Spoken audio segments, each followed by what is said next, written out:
નમસ્કાર બધાને. આજે આપણે તમારા આ ચેપ્ટર નંબર 4નો સૌથી આઈએમપી ટોપિક એટલે કે પ્રક્ષેપ ગતિ ભણવા જઈ રહ્યા છીએ, બરાબર છે. એટલે આપણે આ લેક્ચરમાં અથવા આના પછીના લેક્ચર્સમાં બધે હવે પ્રક્ષેપ ગતિની વાત કરશું. તો સહજ આપણે પ્રશ્ન થાય, વોટ ઇઝ પ્રક્ષેપ ગતિ એટલે કે પ્રોજેક્ટાઇલ મોશન કોને કહેવાય? તો આમ તો તમે બધાએ પ્રોજેક્ટાઇલ મોશનના કંઈક ને કંઈક જોઈ હશે. જેમ કે માનો કે કોઈ સ્પોર્ટમેન છે, બરાબર છે, ફૂટબોલર, એ ફૂટબોલને કિક મારે તો ફૂટબોલનો દડો જે ગતિ કરે ને એક પ્રોજેક્ટાઇલ મોશન છે. કેવી છે? પ્રોજેક્ટાઇલ મોશન છે. અથવા તમે વિચારો કે તમે કોઈ ગ્રાઉન્ડ પર ઊભા છો અને થોડોક અંતર દૂર તમારો એક મિત્ર છે અને તમારા હાથમાં ક્રિકેટનો બોલ છે, તો તમે ક્રિકેટનો બોલ એને હવામાં ઉછાળીને જે આપો છો અને ક્રિકેટનો બોલ જે ગતિ કરે ને એ ગતિ કઈ હશે? પ્રક્ષેપ ગતિ હશે, બરાબર છે. માનો કે કોઈ બોલ અહીંયા છે, એ બોલને કિક મારવામાં આવે તો બોલ કંઈક આ ટાઈપની ગતિ કરી અને અહીંયા બીજા છેડા પર પહોંચશે. તો આ ટાઈપની જે ગતિ છે એને પ્રક્ષેપ ગતિ સિમ્પલ ભાષામાં કહેવાય, બરાબર છે. તો કે એમાં ઘણું બધું આવશે કે ભાઈ એક સાથે બે દિશામાં ગતિ થાય છે, બરાબર છે, અને એક દિશામાં પ્રવેગ હશે, એક દિશામાં પ્રવેગ નહીં હોય, ઓકે. અને એક દિશાનો જે વેગ છે એ અચલ રહેતો હશે. એ બધું ધીમે ધીમે સમજ પડશે, પણ જસ્ટ સમજવા માટે, બિગિનિંગ માટે તમને પ્રક્ષેપ ગતિ મેં ઉદાહરણ થકી સમજાય કે પ્રક્ષેપ ગતિમાં શું કહેવાય, બરાબર. તો આપણે આજુબાજુ આવી ઘણી બધી ગતિ જોતા હોઈએ કે જે પ્રક્ષેપ ગતિ છે, ઓકે. ચલો આગળ વધીએ. તો પ્રક્ષેપ ગતિમાં શું છે? આપણે સમીકરણ તારવાના છે, ઘણા બધા ઇક્વેશન્સ એના છે, એ સમીકરણ તારવાના છે. અહીંયા મેં તમારે આ થિયરી જે છે એનો સવાલ નથી લખ્યો, બરાબર, સિમ્પલ લખી નાખવું છે પ્રક્ષેપ ગતિ, કારણ કે આમાં ઘણા બધા તમે ધારો તો ઘણા બધા સવાલ બની શકે. એ તમને આખી થિયરી ભણાવી દઈશું, પછી તમને જોડે જોડે કહેતો જઈશ કે આમાં કયા કયા ટાઈપના સવાલ પૂછાઈ શકે. અને તમે જ્યારે તમે ચોપડામાં લખો ત્યારે તમારે ઉપર સવાલ સહિત લખવા. હું તમને અત્યારે જનરલી પ્રક્ષેપ ગતિ ભણાવું છું, જેમાં આપણે ઘણા બધા સવાલ નાના 2 માર્ક્સના 3 માર્ક્સના સવાલ બની શકે, ઘણા બધા, બરાબર. એટલે મેં ઓવરઓલ લખી નાખ્યું સિમ્પલ પ્રક્ષેપ ગતિ. તો ચલો સ્ટાર્ટ કરીએ. માનો કે કણ અહીંયા છે, કણ ક્યાં છે? ઉગમ બિંદુ પર છે. કોઈ કણ છે, એકદમ ધ્યાનથી સમજજો. ધ્યાન અહીંયા રાખશો તો લેક્ચર પતશે ને જોડે જોડે તમારી આ પ્રક્ષેપ ગતિને પણ થિયરી પણ તમારી જોડે જોડે મનમાં તમારા પતી જશે, બરાબર, સમજાઈ જશે ટૂંકમાં. તો ચલો સ્ટાર્ટ કરીએ. માનો કે કોઈ કણ છે, ઉગમ બિંદુ પર આ પ્રમાણે રાખેલો છે. હવે આ કણને કંઈક આપણે પ્રારંભિક વેગ આપવો પડશે. કેમ? અરે ભાઈ, જ્યાં માનો કે ફૂટબોલનો દડો હોય એ કોઈ જગ્યાએ પડ્યો હોય તો પ્રક્ષેપ ગતિ ક્યારે કરે? તમે એને કંઈક વેગ આપો. તો જ્યાં સુધી વેગ નહીં આપો ત્યાં સુધી પોતાની જગ્યાએ જ પડ્યો રહેશે. તો હવે આ માનો કે એક ફૂટબોલનો દડો છે કે જેને આપણે બીજા સ્થાને મોકલવાનો છે, બરાબર, કિક મારીને. તો માનો કે આપણે એને વેગ આપશું તો એ કંઈક આ ટાઈપનો, ધારો કે એને V0 જેટલો વેગ આપ્યો. કેટલો વેગ આપ્યો? V0 જેટલો વેગ આપ્યો. V0 વેગ આપવાથી ધીમે ધીમે ઉપર જશે, કંઈક મહત્તમ ઊંચાઈ પર પહોંચશે અને પછી ત્યાંથી ફરી પાછો નીચે આવશે. નીચે શું કામ આવશે? એ બધી વસ્તુની માહિતી તમને મળી જશે, બરાબર. તો ચલો સ્ટાર્ટ કરીએ. માનો કે કણ છે કે આ ટાઈપની ગતિ કરે છે, આ એનો ગતિ માર્ગ છે. શું છે? ગતિ માર્ગ છે. હવે તમને પ્રશ્ન થાય, સર આમ ગતિ માર્ગ જ કેમ આવ્યો? બરાબર, એ તમને બધા પ્રશ્નોના તમારા આન્સર મળી જશે, પણ થોડીક શાંતિ રાખવી. તો માનો કે આ કણ જે છે, ફૂટબોલ જે છે, બરાબર, સમજવા માટે એ ધીમે આ પ્રમાણે ઉપર જાય છે. એક સ્થાન એવું આવશે કે જ્યાં એ સૌથી વધારે ઊંચાઈ પર પહોંચી ગયું, બરાબર. આ સ્થાન કેવું છે કે જ્યાં એની ઊંચાઈ સૌથી વધારે છે. આ સ્થાન પર પહોંચ્યા પછી ધીમે નીચે આવશે. તો આપણને સહજ પ્રશ્ન થાય, સર આવું કેમ થાય છે? Y it is like that? આવું કેમ થાય છે? એના આન્સર તમને મળશે. માનો કે આ જે કણ છે એ કણ કંઈક પ્રારંભિક વેગ V0 ધરાવે. કેટલો વેગ ધરાવે છે? V0 જેટલો પ્રારંભિક વેગ ધરાવે છે. સપોઝ આપણે ધારી લઈએ, ચાલી જા, ચલો ચાલી ગઈ. તો માનો કે કણ છે એ V0 જેટલો પ્રારંભિક વેગ ધરાવે છે, બરાબર છે. હવે આપણને ખબર છે, આપણે આ દિશા છે ને હું x કહી દઉં છું અને ઉપર જે દિશા છે એને y કહી દઉં છું. ટૂંકમાં તમારી જે ધન x દિશા છે એ ક્યાં હશે? સમક્ષિતિજ દિશા, ટૂંકમાં જમીનને સમાંતર. અને આકાશ તરફ જે દિશા છે, ટૂંકમાં શિરોની દિશા જે છે એ દિશા છે y દિશા. હવામાં આ ટૂંકમાં ઉપર હવા છે, સમજો ને, બરાબર. તો આપણે સ્ટાર્ટ કરીએ અહીંથી કે ધારો કે કણ છે V0 જેટલા પ્રારંભિક વેગથી પ્રક્ષેપ ગતિ કરવાનું સ્ટાર્ટ કરે છે. તો આપણને ખબર છે આના આપણે ખૂણે એને પ્રક્ષેપ ગતિ કરાવીએ છીએ. તો θ0 શું છે? શરૂઆતમાં તમે કઈ દિશામાં કણ છે કયા ખૂણે પ્રક્ષેપ ગતિ કરવાનું સ્ટાર્ટ કરે એ θ0 છે. θ0 ને કહેવાય પ્રક્ષિપ્ત કોણ. શું કહેવાય? પ્રક્ષિપ્ત કોણ. કે તમે ભાઈ ફૂટબોલનો જે દડો છે એ કેટલા ડિગ્રીના ખૂણે, જમીન સાથે કેટલા ડિગ્રીના ખૂણે V0 જેટલા વેગથી આગળ વધે છે. V0 શું છે? V0 છે પ્રારંભિક પ્રક્ષિપ્ત વેગ અથવા સિમ્પલ પ્રારંભિક વેગ, બરાબર. V0 પ્રારંભિક વેગ છે. V0 છે એ θ0 ખૂણો બનાવે કોણ સાથે? ધન x અક્ષ સાથે. તો V0 ના 2 ઘટક પડશે. કેટલા ઘટક પડશે? 2 ઘટક પડશે. એક ઘટક અહીંયા હશે, અને બીજો ઘટક અહીંયા હશે. આ રીતે શરૂઆતથી જ એના 2 ઘટક પડી જશે, બરાબર. આપણે ઘટક પાડીએ. ચલો આ ઘટક કયો હશે? આ થઈ ગયું કોનો ઘટક છે? આ V0 નો. કયો ઘટક છે? x ઘટક. લખાઈશું એને V0x. મને આપણે a નામ આપીએ તો શું લખીએ? ax લખીએ, આને લખીએ ay. સેમ રીતે આ V0 શું કામ લખ્યું? આ 0 શું કામ રીતે લખ્યું છે? 0 એટલા માટે લખ્યું છે કારણ કે આ પ્રારંભિક વેગ છે. તો પ્રારંભિક વેગના બે ઘટક પાડ્યા, એક ઘટક પાડ્યો x ને એક ઘટક પાડ્યો y. ચલો એક ઘટક પાડી દીધો x, એક ઘટક પાડી દીધો y. તો V0x શું આવશે? V0x આવશે તમારું આ જે V0 છે એનો x ઘટક. તો ઘટક પાડવાના 3 નિયમ શીખવાડ્યા છે. કયા કયા? જેના ઘટક પડે વચ્ચે રહેવો જોઈએ, જે ઘટક પડે છે એમાં ખૂણાની નજીક જે ઘટક છે એ કયો આવશે? cos. તો આ કયો આવશે? V0 cos θ 0. તો આ ઘટક આવ્યો V0 cos θ 0 અને V0y શું આવશે? V0 sin θ 0. બીજો ઘટક આવ્યો. શરૂઆતમાં પદાર્થ ગતિ કરે છે, હજી તો આપણે પદાર્થ આગળ ગયો જ નથી, એની જગ્યાએ જ છે. જસ્ટ આપણે વેગ આપ્યો V0 જેટલો, કેટલા ખૂણે? θ 0 ખૂણે. એના બે ઘટક પડશે, એક ઘટક આવશે V0x આ દિશામાં અને બીજો ઘટક આવશે V0y ઉપર તરફ. બરાબર, આટલું થઈ ગયું. હવે ધીમે ધીમે કણ છે ઉપર છે, કારણ કે એની પાસે વેગ છે, જે દિશામાં વેગ હોય એ દિશામાં ધીમે ધીમે આગળ વધશે. તો માનો કે કણ અહીંયા પહોંચી ગયો, પેલો ફૂટબોલનો દડો છે અહીંયા કંઈક પહોંચી ગયો. બરાબર, હવે તમારે શોધવું એ છે કે ભાઈ આ સ્થાને પહોંચો તો આ સ્થાને એનો વેગ કેટલો હશે. બરાબર, ધારો કે તમે એને t સમય આપો, તમને માનો કે તમે કોઈ ફૂટબોલનો દડો છે, બરાબર, એને તમે પ્રક્ષેપગતિ કરાવી, તમારે જાણવું છે 5 સેકન્ડ પછી દડો ક્યાં હશે, કેટલો વેગ હશે, x દિશામાં કેટલો વેગ હશે, y દિશામાં કેટલો વેગ હશે, એ બધા આપણે ક્વેશ્ચનના આન્સર મેળવવાના છે સમીકરણ બનાવીને. બરાબર, તો આપણે શું શોધવાનું છે કે ભાઈ કોઈ પણ સમયે કણનો વેગ કેટલો છે, કોઈ પણ સમયે કણનો વેગ કેટલો, તો આપણે ટૂંકમાં શોધવાનું છે v. ચલો, તો આપણો મેઇન ફોકસ એ છે કે v શોધવું છે. v કઈ રીતે મળશે એ આપણે જોશું. પછી મારે એ જોવું છે કે 5 સેકન્ડ પછી કણ છે કેટલો દૂર ગયો છે, કેટલો ઉપર ગયો છે, એ પણ આપણે શોધવું છે. ટૂંકમાં આપણે મેઇન 4 વસ્તુ શોધવાની છે. આ v છે ને, બે ઘટક પડે, એક ઘટક પડશે vx અને એક ઘટક પડશે vy. તો મારે કુલ 4 કઈ વસ્તુ શોધવાની ફરજિયાત મહત્વની. એક તો કોઈ પણ સમયે એનો વેગ કેટલો, વેગ ક્યારે મળશે મને? vx મળે તો અને vy મળે તો. ટૂંકમાં મારે vx vy શોધવા પડશે.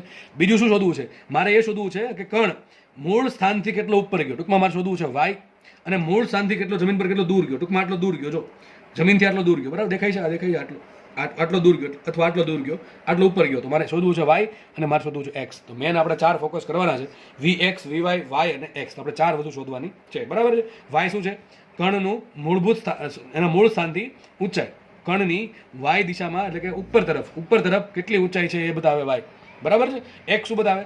એના મૂળ સ્થાનથી કણ જમીન તરફ એટલે કે જમીન દિશામાં કેટલો દૂર ગયો છે બતાવશે, x બતાવશે. ચલો આપણે સ્ટાર્ટ કરીએ. તો હવે આગળ વધતા પહેલા બે મહત્વના ધારણા આપણે કરવી પડશે. પહેલી ધારણા શું છે કે કણ પર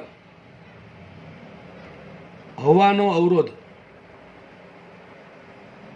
શૂન્ય છે. પ્રક્ષેપ ગતિ કરતા પદાર્થ માટે હવાનો અવરોધ શૂન્ય છે. ટૂંકમાં જો એક તો આ બહુ અઘરી વાત છે, બરાબર, કેવી તમને ભલે ઇઝી લાગતું હોય પણ આ બહુ અઘરું છે કે ભાઈ પ્રક્ષેપ ગતિ થતી હોય એમાં હવાનો અવરોધ ના હોય. આપણે નોર્મલ લાઈફમાં જે પણ ગતિ જોઈએ છે એમાં હવાનો અવરોધ હોય ને હોય જ. બરાબર, પણ આપણે જે સમીકરણ મેળવશું અત્યારે એમાં આપણે એવું માનીને મેળવશું કે હવાનો અવરોધ નથી. કારણ કે જો હવાનો અવરોધ લીધો તો ગણતરી બહુ અઘરી પડી જાય. અને તમારા સિલેબસમાં પણ એ જ છે કે હવાનો અવરોધ નથી. બરાબર, ક્યારેક દાખલા તમને એવું ગણાવીશ કદાચ યુનિટમાં કે હવાનો અવરોધ હોય તો તમને શું થાય. બરાબર છે. ટૂંકમાં આખા ઇક્વેશન બધા અલગ આવશે. ઓકે, ચલો આગળ વધીએ. એક તો મેઇન કન્ડિશન એ છે કે કણ પર હવાનો અવરોધ શૂન્ય છે. બીજું શું છે? કણ પર માત્ર ગુરુત્વ પ્રવેગ જી જ લાગે છે. ટૂંકમાં હવાનો અવરોધ છે એટલે ટૂંકમાં બીજું કોઈ પણ ટાઈપનું અવરોધક બળ છે ને. કયું લાગે? ખાલી એક જ બળ લાગે છે. કયું? ગુરુત્વાકર્ષણ બળ. ગુરુત્વાકર્ષણ બળના કારણે કણ પર એક જ વસ્તુ લાગશે, જી લાગશે. શું લાગશે? જી. તો વિચારો, કણ ગતિ કરે છે, બરાબર, આજુબાજુ ક્યાંય હવા છે નથી, બરાબર, ટૂંકમાં હવાનો અવરોધ નથી, એટલે કે આજુબાજુ શું છે? શૂન્ય અવકાશ છે. બીજું કોઈ બળ લાગે છે? ના, બીજું કોઈ બળ લાગતું, ખાલી એક જ બળ લાગે. શું છે? મને કણ અહીંયા પહોંચો, કણ અહીંયા, ટૂંકમાં કણ કોઈ પણ જગ્યાએ પહોંચે, કણ પર માત્ર એક જ વસ્તુ લાગે, શું? ગુરુત્વ પ્રવેગ જી. અને જી લાગતો ફિક્સ જ હોય. જી ક્યાં લાગે? હંમેશા નીચે જ લાગે. મને કણ અહીંયા છે તો જી ક્યાં લાગશે? ઓલવેઝ નીચે જ લાગે.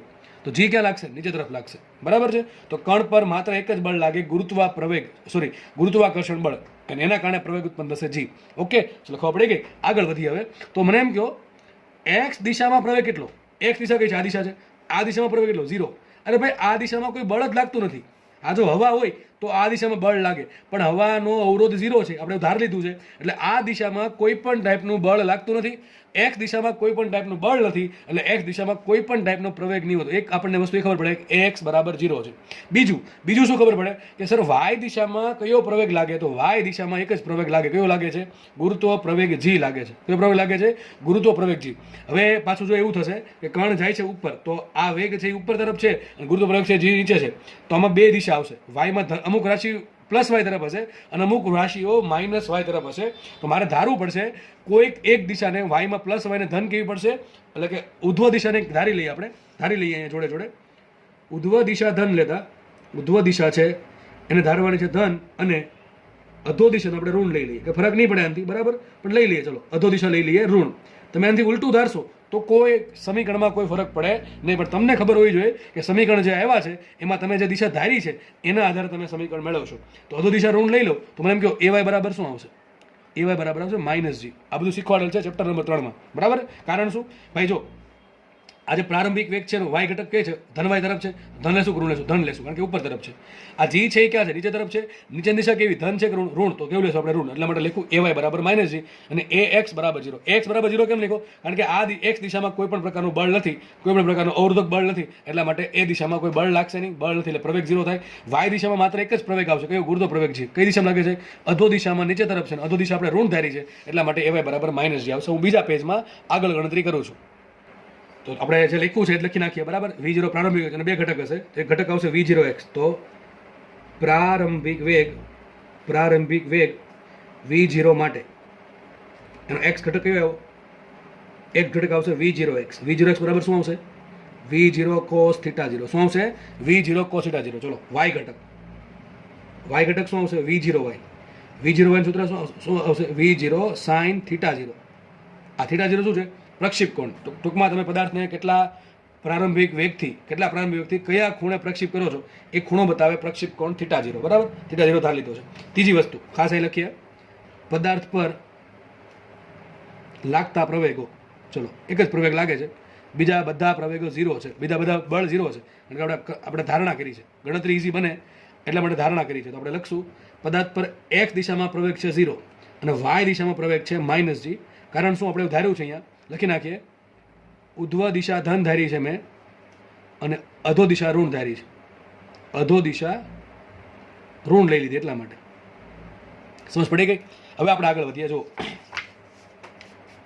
હવે મેન તરફ આપણે, હવે મેન શું કામ છે? આ ચાર શોધવાનું. ચલો આપણે ફટાફટ શોધીએ.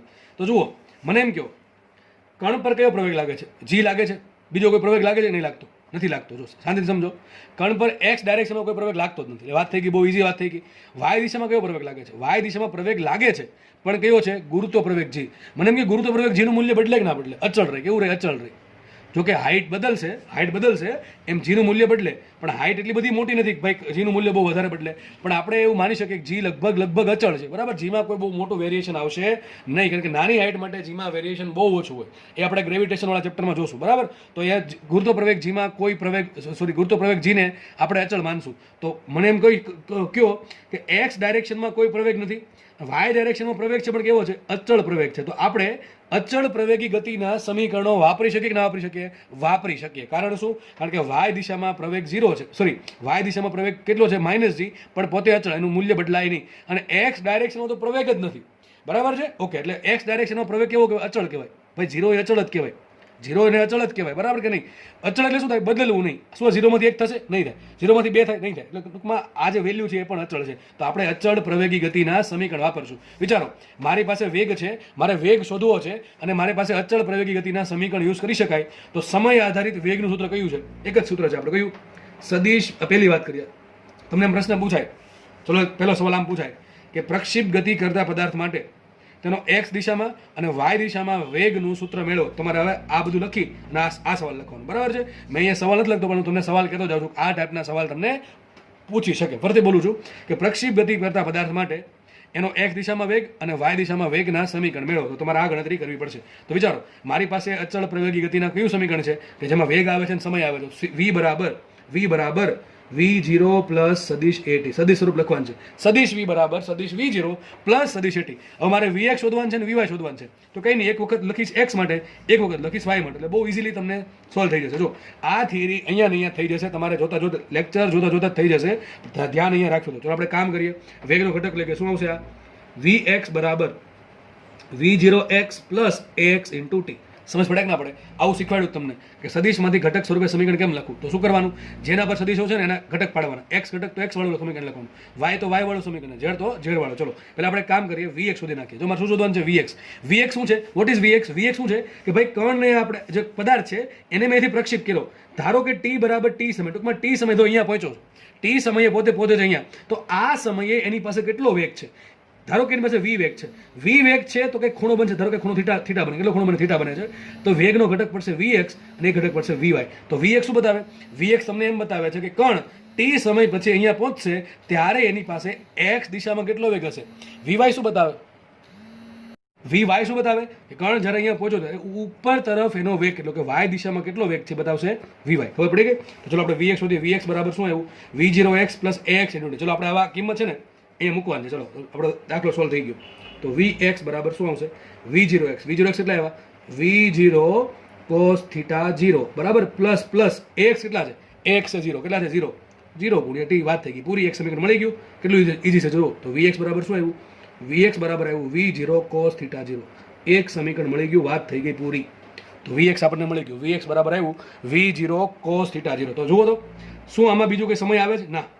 આમાં થીટા આવે છે? ના. જો થીટા તો આ ફિક્સ થઈ ગયો ને. હું તમને એમ કહું, એક વખત તમે તમારા ફૂટબોલના દાડાને 30 ડિગ્રીના ખૂણે ફેંકી દીધો તો થીટા 0 કેટલો ફિક્સ થઈ ગયો? 30 ડિગ્રીનો. એમ તમને કહું કે ભાઈ તમે 10 મીટર પર સેકન્ડના વેગથી દડાને ફેંકી દીધો, આ 10 આપી દીધું, તો શું તમે બદલી શકશો હવે? ના, હવે નહીં બદલાય. હું તમને શું કહું છું કે તમે એક વખત વસ્તુ પ્રક્ષેપ કરી દીધી, શું પછી તમારા હાથમાં v0 છે? ના, આપણા હાથમાં v0 છે નહીં. શું તમારા હાથમાં થીટા 0 છે? ના, થીટા 0 નથી. ક્યારે હતું? જ્યારે વસ્તુ ફેંકવાની છે ત્યારે તમારા હાથમાં શું છે? કેટલા વેગથી ફેંકવો અને કયા ખૂણે ફેંકવો એ આપણા હાથમાં છે. પણ એક વખત વસ્તુ પ્રક્ષેપ થઈ ગઈ, અહીંયા પહોંચી ગયો, પછી તમે ભૂતકાળમાં જઈને આ વસ્તુ બદલી શકો નહીં. તો મને એમ કહો જે vx નું જે સમીકરણ આવ્યું, ખાસ સમજો, બહુ મસ્ત આઈએમપી વાત છે, બરાબર છે? આ જે vx નું સમીકરણ આવ્યું એ vx ના સમીકરણમાં ક્યાં સમય આવે છે? સમય આવતો નથી. સમય પણ નથી આવતો, અથવા એવું બીજું પદ પણ નથી આવતું કે જે સમય હારે બદલતું હોય. ટૂંકમાં આપણે એમ કહી શકીએ કે vx અચળ છે. કેવો છે? અચળ. સમજો, ખાસ સમજો. કારણ શું? v0 શું છે? v0 નો પ્રારંભિક વેગ છે. cos θ 0 માં θ 0 શું છે? પ્રક્ષેપ કોણ, પ્રારંભિક પ્રક્ષેપ કોણ. હવે તમે એક વખત વસ્તુ ફગવી દો, બરાબર, એક વખત વસ્તુ ફેંકી દીધી, એટલા માટે પછી vx બદલશે નહીં.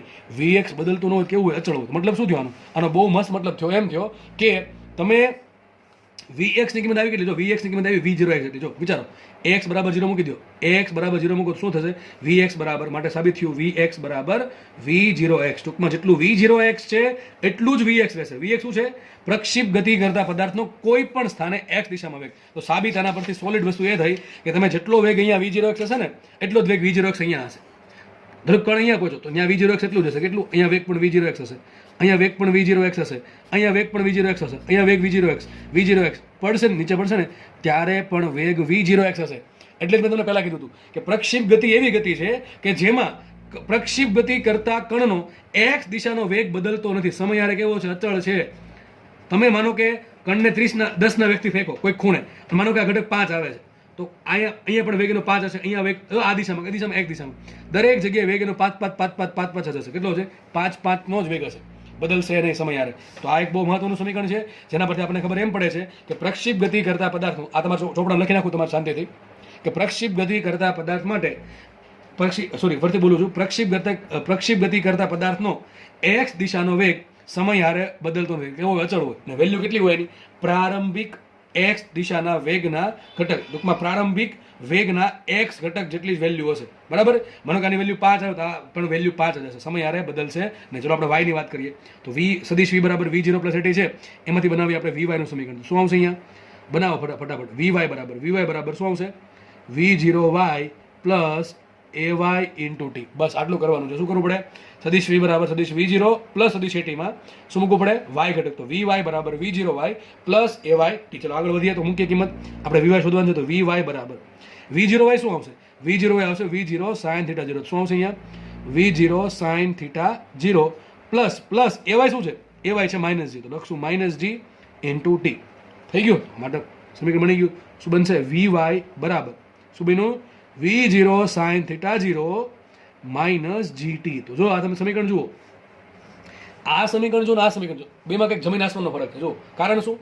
આ સમીકરણમાં એવું કોઈ પણ પદ નથી જે સમય બદલે છે, પણ આ સમીકરણમાં પાછળનું જે પદ છે GT વાળું, એમાં સમય આવે છે. જો જેમ જેમ જેમ જેમ સમય વધે એમ આ પદમાં કંઈક ફેરફાર થાય. એ આગળનું પદ કેવું છે? શું આગળનું પદ બદલે સમય? ના, આગળના પદમાં શું આવે છે? V0 પ્રારંભિક વેગ એ અચળ છે, θ0 એ પણ અચળ છે. તો આગળનું આ પદ કેવું છે? આ પદ અચળ છે, પણ પાછળનું જે પદ છે ભાઈ, પાછળનું પદ એ સમય યારે વધતું જશે. બરાબર? જેમ જેમ જેમ સમય વધશે એમ આ પદ વધતું જશે. તો મને એમ કહો, શું વીવાય અચળ કહેવાય? ના, એ અચળ કહેવાય નહીં. તો વીવાય અચળ નથી. મતલબ એમ થયું, પ્રક્ષિપ્ત ગતિ કરતા પદાર્થનો વાય દિશાનો વેગ જે છે એ અચળ નથી. થશે એવું, માનો તમે પદાર્થને કંઈક વ્યક્તિ ફેંકો, માનો કે આની કિંમત 50 ની. કેટલી છે આની કિંમત? તમને એક એક્ઝામ્પલ આપું સમજવા માટે, જસ્ટ ખાલી એક એક્ઝામ્પલ છે. માનો કે આની કિંમત 50 છે, સમજો આની કિંમત 50 છે, જી બરાબર 10 મૂકો તો સમીકરણ શું બનશે? એક્ઝામ્પલ લઈ લઈએ આપણે. સમીકરણ શું બનશે? વીવાય બરાબર 50 માઇનસ 10 ગુણ્યા ટી. શું બનશે? 50 માઇનસ 10 ગુણ્યા ટી. ટીની કિંમત મૂકો તમે, ટી બરાબર 0 મૂકો તો કેટલો વેગ શરૂઆતમાં? 50 નો વેગ છે. ટી બરાબર 1 મૂકો, શું છે? 50 માઇનસ 10 40. ટી બરાબર 2 મૂકો, 50 માઇનસ 20 30. કેટલો વેગ છે? 30 વધશે ને. ટી બરાબર 3 મૂકો તો 50 માઇનસ 30 20 થાય. ટી બરાબર 4 મૂકો, 50 માઇનસ 40 શું વધે? 10 નો વેગ વધે. ટી બરાબર 5 મૂકો, ટી બરાબર 5 મૂકો તમે તો શું બનશે? 50 માઇનસ 10 ગુણ્યા 5, 50 માઇનસ 50 0. તો જો શરૂઆતમાં વીવાય 50 હતો, પછી 40 થયો, 10 થયો, સોરી 40, પછી 30, પછી 20, અને કોઈક સમય તો 0 થઈ જાય છે. આવું ક્યાં થાય ખબર છે? અહીંયા થાય. જો સમજાવું તમને અહીંયા. માનો કે આ વેગ 50 નો છે, થોડોક સમય જશે, 1 સેકન્ડ પછી કેટલો વેગ હશે? 40 નો, પછી 30 નો, પછી 20 નો, પછી 10 નો. અને જ્યારે આ પોઈન્ટ આવશે ને મહત્તમ ઊંચાઈવાળો પોઈન્ટ, મહત્તમ ઊંચાઈવાળા પોઈન્ટ પર વાય દિશાનો વેગ 0 થઈ જશે. અથવા તમે એમ કહી શકો કે જે સમયે કણનો વાય દિશાનો વેગ 0 થઈ ગયો ત્યારે કણ મહત્તમ ઊંચાઈ પર પહોંચી ગયો. તમને પ્રશ્ન થવો જોઈએ, સર આ કણ આપણે ફેંકો છે તો દૂર કેમ નહીં વયો જતો, અવકાશમાં કેમ નહીં વયો જાય? એનું કારણ આ છે. બરાબર? કારણ કે વાય દિશામાં જે વેગ છે એ ધીમે ધીમે ઘટતો જાય છે. તમને એમ પણ પ્રશ્ન થવો જોઈએ કે સર કણ આમ શું કામ જાય છે? કણ આમ જવાનું કારણ શું? આ ભાઈ કણને એક્સ દિશામાં કોણ લઈ જાય છે? V0x. કોણ લઈ જાય છે? V0x. શું V0x બદલે છે? ના, V0x સમય યારે કેવો છે? અચળ છે. અચળ છે. શું વીવાય સમય યારે અચળ છે? ના. જો અત્યારે સૌથી મહત્તમ ધારો કે 50 છે, પછી 1 સેકન્ડ પછી કેટલો છે વીવાય ઉપર? 40, પછી 30, પછી 20, પછી 10 ને અમુક સમય પછી થઈ જશે 0. જ્યારે કણનો વાય દિશાનો વેગ 0 થયો ત્યારે કણ ઉપર નહીં જાય, ક્યાં જશે? નીચે જશે. કેમ નીચે જશે? કારણ શું? અહીંયા આ તો 50 ફિક્સ જ છે. હવે ટી બરાબર 6 મૂકો, ચલો શું આવશે? 50 માઇનસ 60 તો શું આન્સર આવશે? માઇનસ 10. શું આન્સર આવશે? માઇનસ 10. શું માઇનસ? વેગ 10 નો છે, માઇનસ શું બતાવે? નીચેની દિશામાં. શું બતાવે? નીચે થશે આવું 50, પછી 40, પછી 30, ઉપરનો વેગ કહું છું, 50, 40, 30, 20, 10 ને છેલ્લે 0. હવે નીચે જશે 10, 20, 30, 40 ને પછી ફરી પાછો 50 નો વેગ ધારણ કરી લેશે. બરાબર? અને વેગ જો આ પ્રમાણે આવશે, વીવાય ધીમે ધીમે પછી નીચે જાય એટલે વધતો જશે, વીવાય ધીમે ધીમે વધતો જશે. છેલ્લે કેટલો થઈ જશે? જેટલો વેગ અહીંયા આપ્યો એટલો વેગ અહીંયા મળી જશે પાછો. બરાબર? ફરીથી પાછો એટલો વેગ મળી જશે. પણ આવું ક્યારે થાય? જ્યારે હવાનો અવરોધ અવગણેલો હોય તો જ, બાકી બધું ખોટું. આ બધી વસ્તુ ખોટી પડે જો હવાનો અવરોધ હોય તો. નોર્મલ લાઈફમાં પ્રેક્ટિકલમાં હવાનો અવરોધ હશે તો આપણે જે સમીકરણ મેળવીએ છીએ એનાથી થોડુંક વધતું ઓછું વેરિએશન આવશે. બરાબર? પણ આપણે તમને સિલેબસમાં જવાનો અવરોધ અવગણેલો છે. બરાબર? તો આઈ થિંક તમને કટ એન્ડ ક્લિયર આઈડિયા આવી ગયો હશે કે પ્રક્ષિપ્ત ગતિ કરતા પદાર્થનો એક્સ દિશાનો વેગ કેવો અચળ છે, પણ વાય દિશાનો વેગ સમય યારે ઘટતો જાય છે અને પછી પાછો વધતો જશે. બરાબર? તો સમીકરણ લખું છું અહીંયા, વીવાય બરાબર શું આવશે? V0 sin θ0 minus GT. આ સમીકરણ આવી ગયું જેમાં વીવાય અચળ છે નહીં. તમારે માનો કે 5 ટી બરાબર 5 મૂકો તમને શું મળે? 5મી સેકન્ડે વીવાય મળે. ટી બરાબર 6 મૂકો શું મળે? ટી 6ઠી સેકન્ડે તમને વીવાય મળે. હવે આ તો તમને મને શું મળ્યું? મને વેગનો એક્સ ઘટક મળ્યો, મને વેગનો વાય ઘટક મળ્યો. મારે કુલ વેગ શોધવો છે કે પદાર્થનો વેગ કેટલો. તો આપણે ફટાફટ શોધી નાખીએ. હવે આરામથી ખબર પડી જાય. મારી પાસે Vx હોય વીવાય હોય તો શું મળે? વી મળે કે ના મળે? બરાબર? ચલો ફટાફટ શોધીએ આપણે. તો ચલો જોઈએ. તો આપણે Vx કેટલા મળ્યા? Vx મળ્યા કેટલા? V0x એટલા. V0x કેટલા હોય? V0 cos θ 0. મને વીવાય કેટલા મળ્યા? વીવાય મળ્યા V0y માઇનસ GT એટલે કેટલા? V0 sin θ 0 માઇનસ GT જેટલા. આ અચળ છે પણ આ અચળ નથી. મારે શોધવો છે વેગ. શું શોધવો છે? વેગ. V શોધવો છે. તો આપણે ખબર છે કે સદિશ V આ પ્રમાણે કંઈક છે. સદિશ V આ પ્રમાણે છે. એનો x ઘટક Vx છે, x ઘટક Vx છે અને y ઘટક Vy છે. એના પરથી V કઈ રીતે મળશે? આરામથી મળશે. શું લખાય? V² બરાબર Vx² પ્લસ Vy². તો મૂકો કિંમત. V² બરાબર Vx² શું આવશે? આટલું પદ આવશે. V0 cos θ 0 નો સ્ક્વેર અને Vy² શું આવશે? આ આખું પદ V0 sin θ 0 માઇનસ જીટીનો વર્ગ. સાદું ઘણું બધું તમે આપી શકો આમાં આગળ. વી સ્ક્વેર બરાબર, ચલો સ્ક્વેર કરી નાખ, આ બ્રેકેટ ખોલી નાખું તો શું આવશે અહીંયા? V0 square cos square theta 0 plus અહીંયા શું આવશે? V0 square sine square theta 0. બરાબર, આ તો આવડે ને બધાને? a માઇનસ બી આખાનો શું થાય? a square plus b square plus 2ab, sorry minus ab, minus 2ab. તો આનો વર્ગ કરો, g square t square minus 2 into a શું છે? V0 સાઇન થીટા 0 અને ઇન્ટુ જીટી. બરાબર, a square plus b square minus 2ab એ પદ મૂક્યું આપણે. તો જુઓ તમે અહીંયા અહીંથી V0 સ્ક્વેર કોમન કાઢો તો અંદર શું વધશે? Cos square theta plus sine theta, શું થશે? 1. લખાશે આ પ્રમાણે કંઈક વી સ્ક્વેર બરાબર V0 સ્ક્વેર ઇન્ટુ અહીંયા 1 કરી દો બરાબર. આમાંથી બેમાંથી V0 સ્ક્વેર કોમન કાઢ્યું, ઇન્ટુ કરી દો 1.